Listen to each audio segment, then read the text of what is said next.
When we think about this title that you see there, what image comes to your mind? From Egypt to Canaan. Probably you think about the history of how the people of God were delivered from Egypt to Canaan. And again, that connects also to the song that Brother Wilton sang. It was by the grace of God that they were able to come out. But if we think about this, we know that this promise was given whom? To whom it was given the first time? To Abraham. Did Abraham see this promise fulfilled? No. So Abraham received this promise, and also he knew that his people, his seeds, has to go to Egypt and be there for how long? 400 years. For 400 years. And there the promise was given that after they will be there for 400 years, there will be a deliverer to come to deliver them and to bring them to Canaan. And I asked about Abraham, did he see this promise fulfilled? And the answer was no. And it's interesting that if we read in the Bible, and that comes in the book of Hebrews, in the book of Hebrews, we see that Abraham didn't even expect to see the fulfillment of that promise. And look what do we read here in chapter 11, Hebrews 11, verses 8 to 10. It says that by faith Abraham, when he was called to go out into a place which he should after receive for an inheritance, what did he do? He says that he obeyed. And he went out not knowing whither he went. By faith he sojourned in the land of promise as in a strange country, dwelling in tabernacles with Isaac and Jacob, the heirs with him of the same promise. For he looked for a city which had foundations, whose builder and maker is God. So Abraham received this promise of the Canaan. And now the Lord is asking him to come out from his father's house, and don't think that in those times it wasn't a nice place where he used to live. I was reading in the history that even they used to have even water coming in the house. And I grew up getting the water from the well, especially in the winter. It's not really fun to go out and bring the water in. So Abraham used to live in a place like that, and the Lord is calling him to come out and go not to a better city, but go to the wilderness or to the desert. And at that time, it says that he, as you see in these verses, says that he obeyed by faith. He came out. And also, as you see the red lines there, it says that by faith he lived where? In a strange country, but notice what it says there.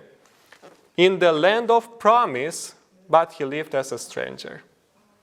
So the Lord promised him the land of Canaan, and he was there, but he lived as a stranger. And you remember that even when his wife passed away, he couldn't just take whatever plot he wanted, he had to buy it.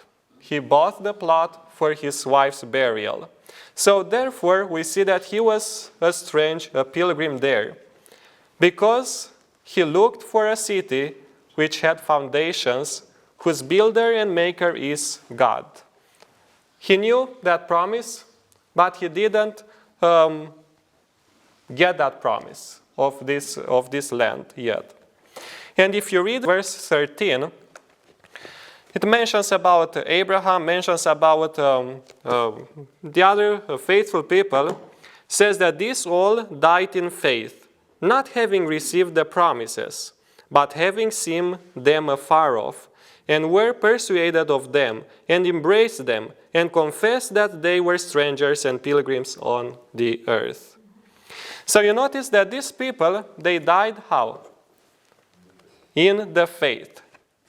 And not having received the promise, even though the promise was given to Abraham, he did not receive it yet. But notice what it says, that when they saw that afar off by faith, what did they do? They were happy of this promise. They persuaded them and they embraced them and confessed that they were strangers and pilgrims on the earth.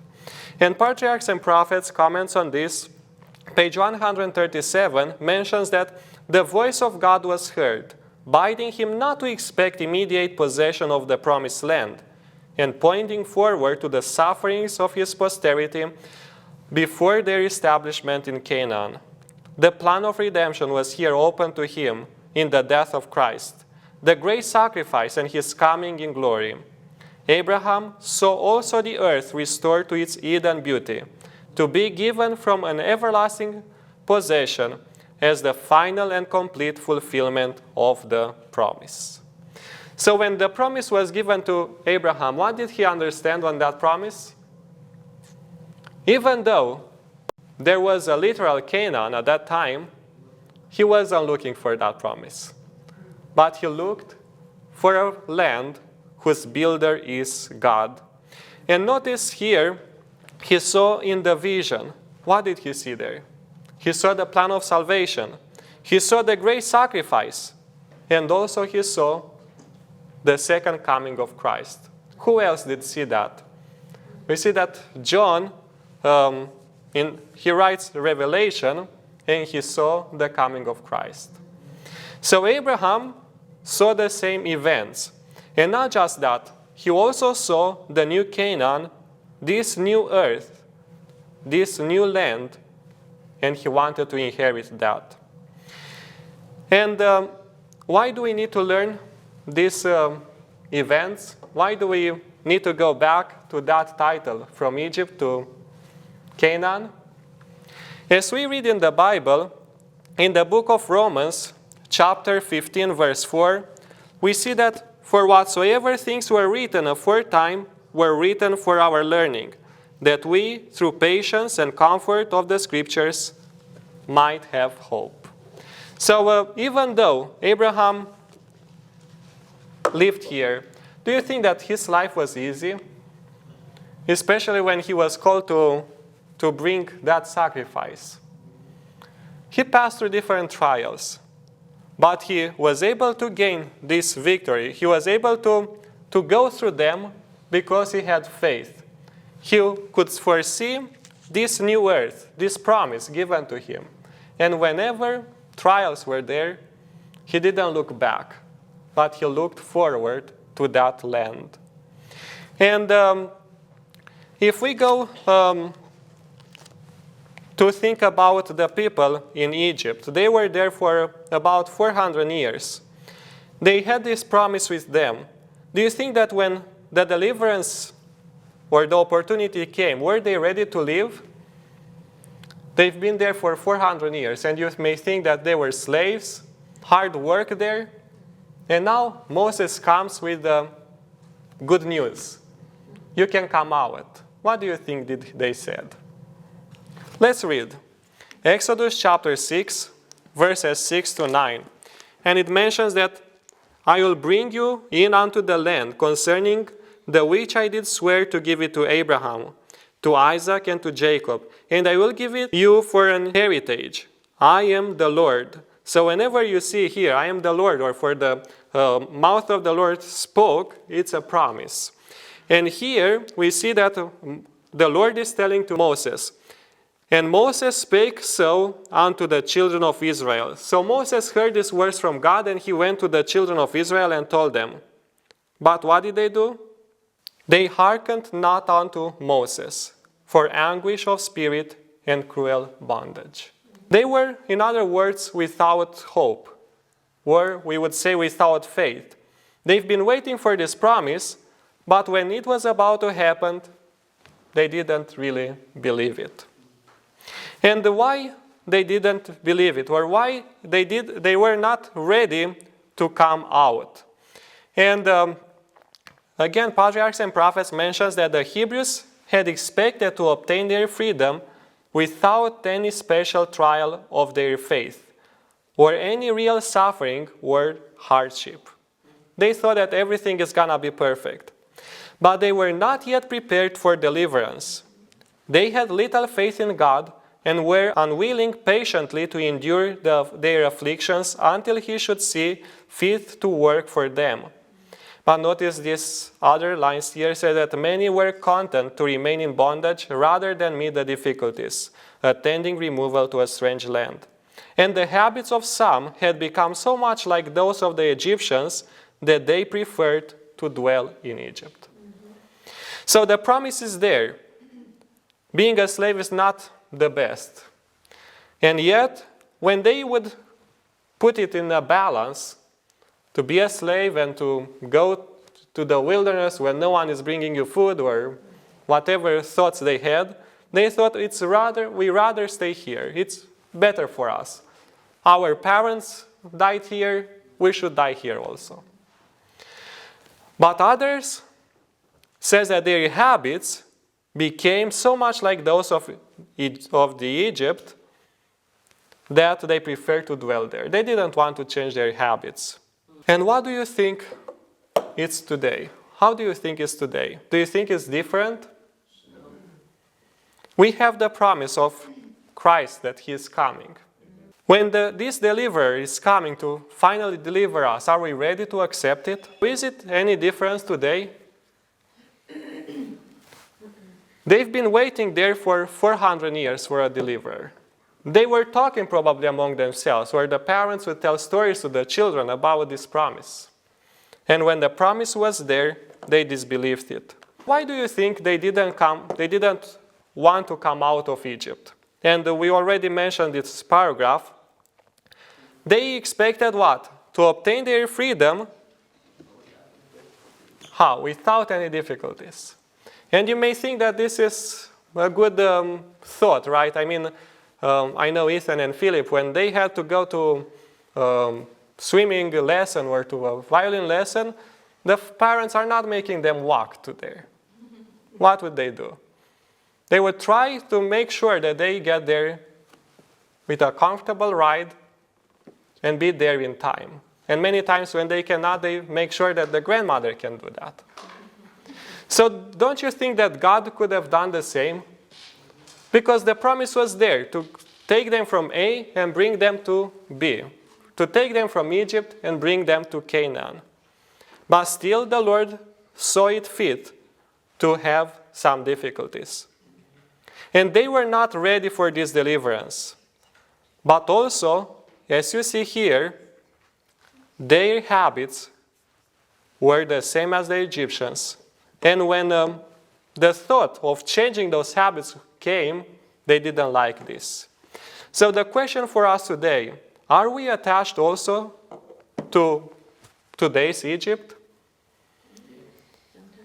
Egypt in the Bible, we know that is a symbol to sin. And if we look at the first commandment, the Lord is mentioning that I am the Lord thy God, which have brought thee out of the land of Egypt. We were not there literally in Egypt, but we were in this bondage of sin. And the Lord wants to deliver us from there also. So are we attached to Egypt today? Are we attached to our houses or to whatever possessions we have? Are we attached to this country that if the call would come to move, we would rather remain here instead of listening to what God says? In Genesis chapter 19, we have an experience when the Lord's call came. People were attached to their possessions that they didn't really want to come out. We read the experience of Lot, and you know the story that the angels came to destroy the city. And what did they do? It says that when the morning arose, then the angels hastened Lot, saying, Arise, take thy wife and thy 2 daughters, which are here, lest thou be consumed in the iniquity of the city. So the night before, he went and warned all those relatives that he had there. He came back with the sad news that they don't want to come with us.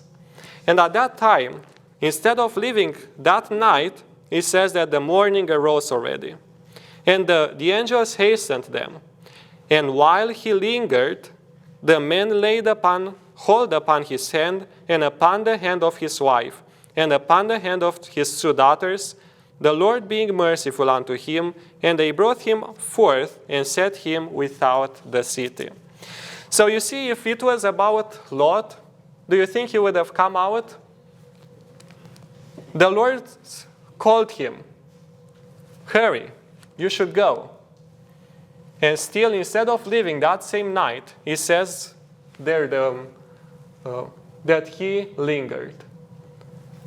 And while he lingered, the angels pushed them out, took them by hand and took them out.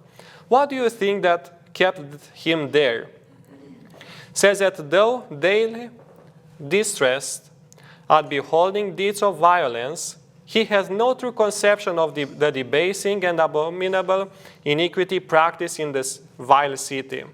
He did not realize the terrible necessity for God's judgments to put a check on sin. Some of his children clung to Sodom, and notice here, his wife refused to depart without them. And the next part says that the thought of leaving those whom he held dearest on earth seemed more than he could bear. It was hard to forsake his luxurious home and all the wealth acquired by the labors of his whole life, to go forth a destitute wanderer. Stupefied with sorrow, he lingered, loath to depart. So what was Lot? What was keeping him still there to linger? His family, yes, but also his possessions. It says that his luxurious home and all the wealth acquired all this life. And we know how did he get closer to the city. We see that he used to live with his uncle. But when some trials came among themselves, they decided to separate. And Lot chose to go towards Sodom. He didn't put his tents in Sodom, but you know, even today, if you look at Carrollton, is it the same Carrollton that you saw 10 or 20 years ago? Because the city is always growing. And even if he was maybe 10, 15 miles away from the city, I don't know how far he was, but the city was always growing. And his tents were closer to the city at this time. And he worked all his life. He acquired a good city because, a good possessions, because probably from that city no one had sheep or whatever he was providing. He was able to sell. He had a good market there. So he made himself a good bank account. And at this moment, the call came to come out. And he says that stupefied with sorrow, he lingered, loath to depart. And later on, if you follow along the story, we know what happened to his wife, that she looked back. The command was, escape for thy life and look not behind thee. And when we look behind us, what do we say with that? I want to go, but in the same time, I don't want to leave those things. And that happened. And the question comes again, are we attached to Egypt today? Also, we have the experience of in the wilderness. Moses finally convinced the people to come out. And while they were there, says Numbers 11, the mixed multitude that was among them fell a-lasting. And Brother Gabriel mentioned this last Sabbath. He explained what it means, the mixed multitude. That it were even people from Egypt that decided to come out with them. But it's not just them that fell a-lasting. It says that the children of Israel also wept again and said, what did they say? Who shall give us flesh to eat? And where did they come out with this question? The next line gives us the answer, says that we remember the fish which we did eat in Egypt freely. The cucumbers and the melons and all the other things. So where were they looking at? Backwards. So the Lord took them out from Egypt with a purpose or with the ultimate goal to bring them to Canaan. And instead of looking forward and be happy that they are closer, they were looking backwards. And the question again comes, Are we attached to Egypt today? I've been listening this week to a testimony. It was an old minister, but he was mentioning that he had to move from place to place. He would start building a house, and when the house was finished, he had to move. And the question came, what do you think about this? Would you rather start it again or have the ideal property now? And he said, well, if I look throughout these years, they've been hard. I mentioned that he would buy a piece of land, he would start building a house, and then after all that hard work was done, he had to leave. And he mentioned that probably if he would have had the ideal place, it would have been difficult to leave it behind. Because you get comfortable. You like it, you like your lake or whatever you found there, and you are not willing to leave it. But it says that all those properties that he had, they were not perfect. And he had to work hard. And when the time came for him to move, he didn't even look behind because he remembered how much work was there and how hard was it. And the same is even us. If we look back and if we want to get to Canaan without any trials, when the promise to go to Canaan comes, we say we like it here instead of leaving. So the wilderness experience, I mentioned already that this wilderness experience, in the case of this person that I gave you the testimony, it was to prepare him to realize that we are just pilgrims. We are just strangers in this country. And more than that, I asked the question, why didn't the Lord take the Israelites straight into Canaan? He could have provided some living chariots or fire chariots to take them straight into there. But as a parent, even though he loved them so much, he wanted to educate them, to prepare them for Canaan. And the same we think about Moses. He'd been in Egypt for how long before he fled? 40 years, yes. 40 years he's been educating himself in the royal school. And when he finished that degree, instead of going straight to deliver the people, what did the Lord ask him to do? To go to have this wilderness experience. And why did he need to have this wilderness experience? Because in Egypt, if we remember, these people came out and they had no idea who God is. They thought they had this name, God, but they didn't really understand it. And the Lord had to take him to Mount Sinai. The Lord had to educate them back that they need to leave away those flesh foods that they were eating, to leave away those idols that they were carrying with them. And last week you learned what happened because they were carrying the idols with them. When Moses was delaying, they decided to change their God, their religion right away. So the Lord had a purpose with them. And the same, the Lord has a purpose with us today. And I read in Manuscripts Release 76 from 1905 that says that there is not one family in 100 who will be improved by physically, mentally, or spiritually by residing in the city.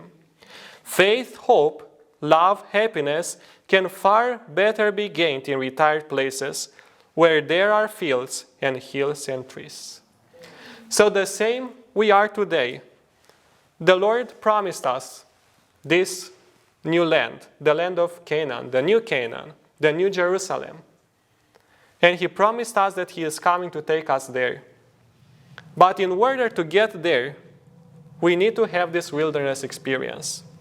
And the call is there to come out of the city, because it says that there is not one family in 100 who will be improved physically, mentally, or spiritually by residing there.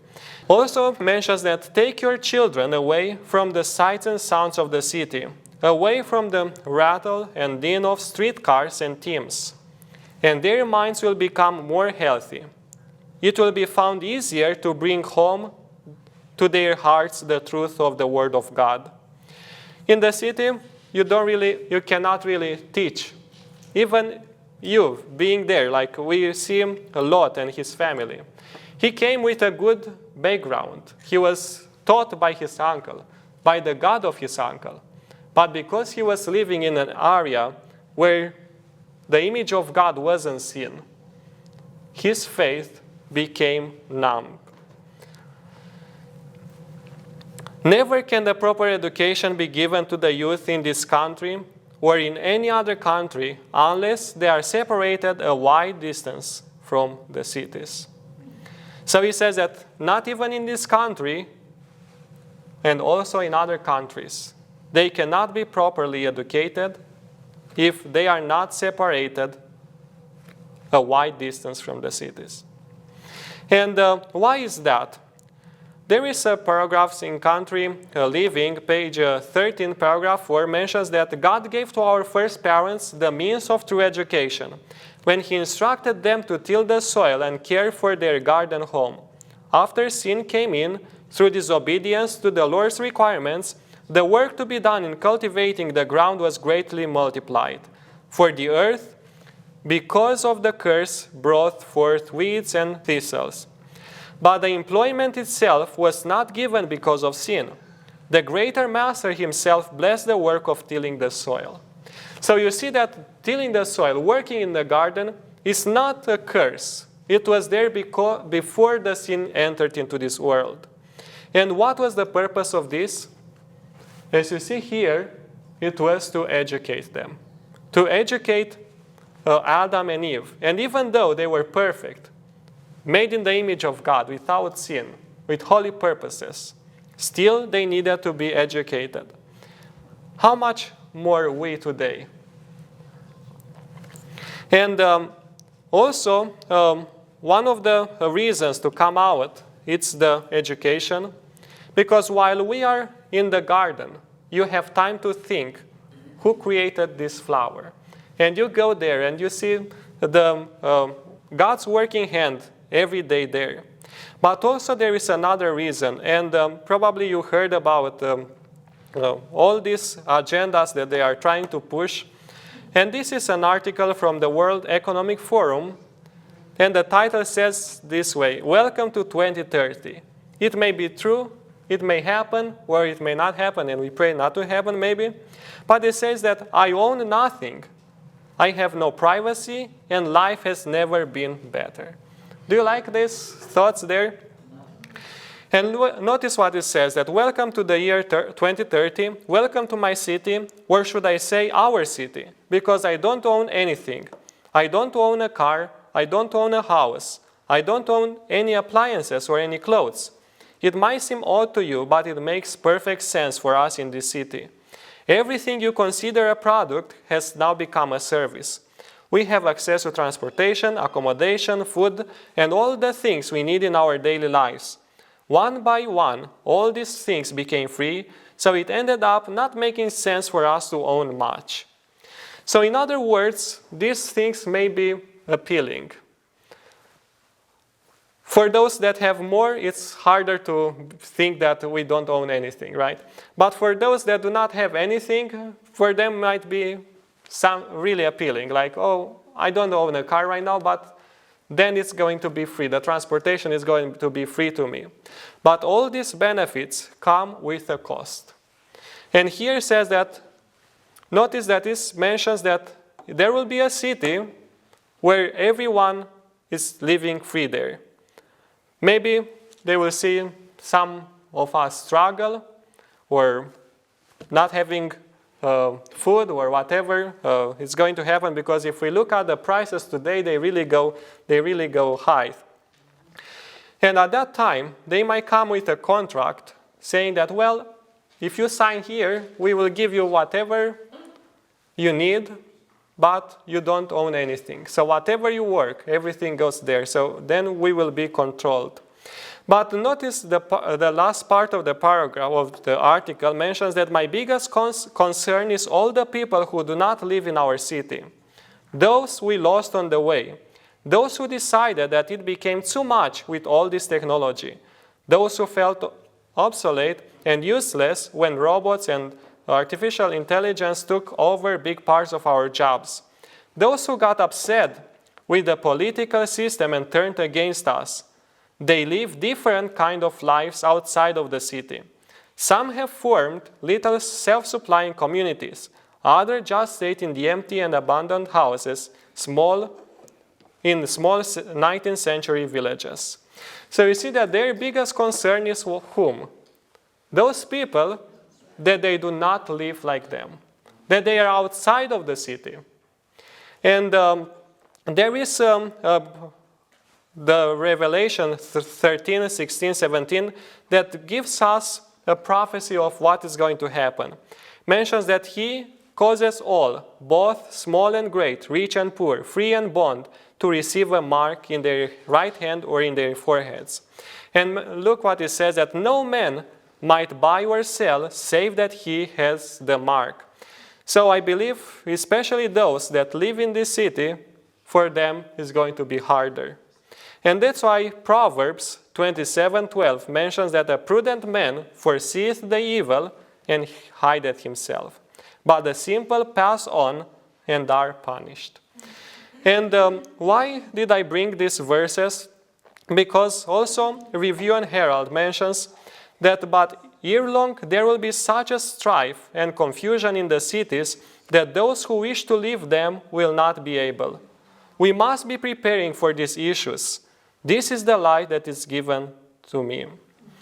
So in other words, today we still have opportunities. And I'm going to bring also this title, Don't Bring Egypt to the Wilderness. Because when we see these people, they came out of Egypt physically. But where were their minds? Back in Egypt. They wanted to have the same comfort that they had in Egypt. We should still take advantage of the technology that we have. It's good to plow your land or to till your soil, but in the same time, if you have a lot, you can use a tractor. But we should also be prepared to till the garden or to grow our own food, even without those things. Because there is a day, as we read here, that those things will not be available. And I remember that growing up, we always had, in every room, we would have some candles. Because back in those times, sometimes we would have a shortage of electricity.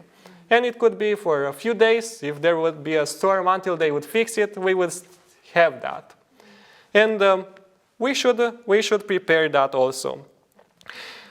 1 John chapter 2, 15 to 17 mentions that love not the world, neither the things that are in the world. If any man love the world, the love of the Father is not in him. For all that is in the world, the lust of the flesh and the lust of the eyes and the pride of life is not of the Father, but is of the world. And the world passeth away, and the lust thereof. But he that doth the will of God abideth forever. So again, we should not bring the comfort from the city to the country or from Egypt to the wilderness. Because when we try to do that, and I mentioned that living in the country or being in the wilderness is not easy. And probably for those of you that made this step already, you can witness how easy or how hard it was for you to start building or to start a garden or to put down some trees. It's not easy. And there is a dangerous thing that could happen. And that happened with Lot. If we look at Genesis chapter 19, verse 20,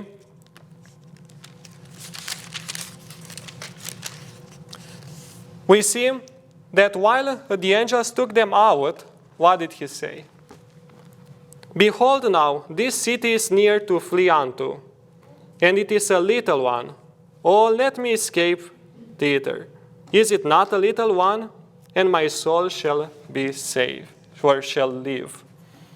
So you see, when hardness came, the purpose God's plan was to destroy even the cities in the neighborhood of Sodom and Gomorrah.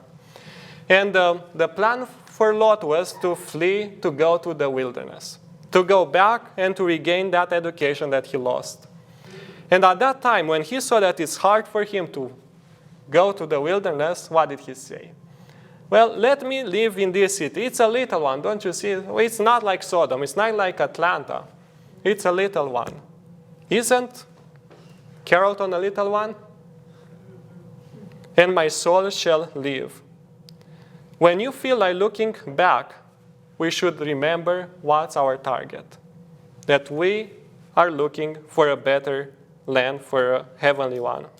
It is no time now for God's people to be fixing their affections or laying up their treasures in the world. The time is not far distant when, like the early disciples, we shall be forced to seek a refuge in desolate and solitary places. As the siege of Jerusalem by the Roman armies was the signal for flight to the Judean Christians, so the assumption of power on the part of our nation in the decree enforcing the papal Sabbath will be a warning to us. It will then be time to leave the large cities, preparatory to leaving the smaller ones for retired homes in secluded places among the mountains. So notice that it's not just to go out of the city, but this has to be progressive in a way. To leave the big cities, because we see even with the lockdown what happened. Those people living there, they had to suffer the most. For us, we could have just walked a little bit around the garden and we would be encouraged by that. We could find some onions there and eat those. But for them, it was harder. So first to move from the big cities to go to smaller ones, to be like a transition or something to prepare us for that. But later on, to prepare, to have in view, to go even to more secluded homes. And he says that when this decree comes, then we should leave even the smaller ones and go to secluded places among the mountains. And probably some of you already started this process. For us, we are starting it. But we pray that the Lord's grace be with us and help us to be able to acquire or to achieve this education, because the time comes when no one can buy or sell. All the earthly support is going to be cut off, and then we could be in a danger situation to compromise. And now, instead of seeking expensive dwellings here, we should be preparing to move to a better country, even a heavenly. Instead of spending our means in self-gratification, we should be studying to economize. So, looking at this topic today, we see that the promise is there to get to the new Canaan. And you may ask many times, why so many trials? Why me? Why do I have to go through that? Wasn't it better in the apartment I was living before? Wasn't it better there? But we should also remember that that's the Lord's school for us, to bring us out from Egypt in a transit through wilderness or through a country living, and that will prepare us for the new earth. So may the Lord help us in that, and listen to His call and be ready when the deliverance is coming. Amen.